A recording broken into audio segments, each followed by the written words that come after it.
តើបាទសួស្តីពុកម៉ែបងប្អូនអមពុំមិញយើងទាំងអស់គ្នាប៉ុណ្ណេះស្វាគមន៍មកកាន់ជាមួយនឹងការផ្ដល់តម្រុយបែបមានបងប្អូនយើងបងប្អូននៅស្រាប់ហើយតម្រុយយើងពីម្សិលមិញចូល3លេខណាបងប្អូនអមពុំមិញបាទយើងចូល3លេខមក4បងប្អូនអមពុំមិញបាទដែលចូល3ហុក7គុណនេះឯងបងប្អូនអមពុំមិញណាបាទណាពីម្សិលមិញយើងចូលហើយយើងឲ្យ73មក72បងប្អូនអមពុំមិញយើងបាទសម្រាប់ពីម្សិលមិញបាទយើងឲ្យ64ហើយយើងឲ្យហុក7ពីមកហុក6បងប្អូនអមពុំមិញបងប្អូនដឹងស្រាប់បងប្អូនដែលតាមដានជាមួយតម្រុយមានពីម្សិលមិញបងប្អូនយើងដឹងណាតែឥឡូវយើងចូលបាទបងប្អូនអាចមើលបានបងប្អូនអាចទៅមើលនៅបាទលទ្ធផលហើយទៅមើលនឹងតម្រុយយើងពីម្សិលមិញចាប់ពីថ្ងៃទី8បានពុកម៉ែបងប្អូនអមពុកមិញយើងទាំងអស់គ្នាឥឡូវមិនឲ្យពុកម៉ែបងប្អូនអមពុកមិញតឹងរងចាំយូរទេបាទខ្ញុំបាទទៅនាំពុកម៉ែបងប្អូនអមពុកមិញទាំងអស់គ្នាទៅយកជាមួយនឹងតម្រុយបាទនៅថ្ងៃ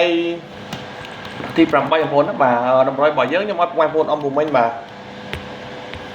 យើងឲ្យពុកម៉ែបងប្អូនអមពុកមិញទាំងអស់គ្នាបាទចំនួន12ខ្ទង់នេះឯងបាទគឺ0ហើយនឹងហុកបងប្អូនអមពុំមិញមកហើយយើងលេងជាមួយនឹង0 3 0 3 63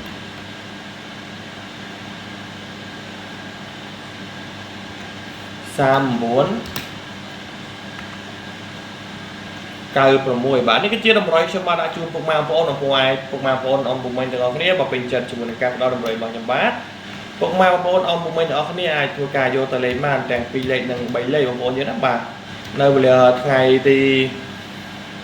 8នេះបងប្អូនយើងបាទហើយមានអីច្រើនទេមានតែពាក្យជូនពរបងប្អូនអមពុំមិញឲ្យត្រូវទាំងអស់គ្នាមិនថា2លេខមិនថា3លេខទេបងប្អូនអមពុំមិញដែលចូលទស្សនា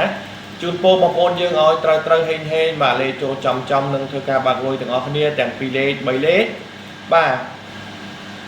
នៅវេលាថ្ងៃទី8បាទខែ5 2026នេះមានពាក្យជូនពរបងប្អូនយើងឲ្យបាក់លុយទាំងអស់គ្នាបាទជូនពរឲ្យចូលចំបាទទាំង2លេខទាំង3លេខបាទបងប្អូនលេងលេខអស់ក៏ចូលលេខអស់បងប្អូនលេងលេខត្រេងក៏ចូលលេខត្រេងលេងលេខក្របចូលលេខក្របជូនពរឲ្យត្រូវពុកម៉ែបងប្អូនអមពុំមិញជូនពរហេងស្រាប់ចេះស្រាប់ដូចមានបាទហើយផ្លេចជួយចុចម្ដៃនិង Subscribe ជូនមានម្នាក់មួយដើម្បីជាកម្លាំងចិត្តនិងធ្វើតម្រុយចែកជូនបងប្អូនអមពុំមិញបន្តទៀតបាទអរគុណច្រើនជម្រាបលាបាទ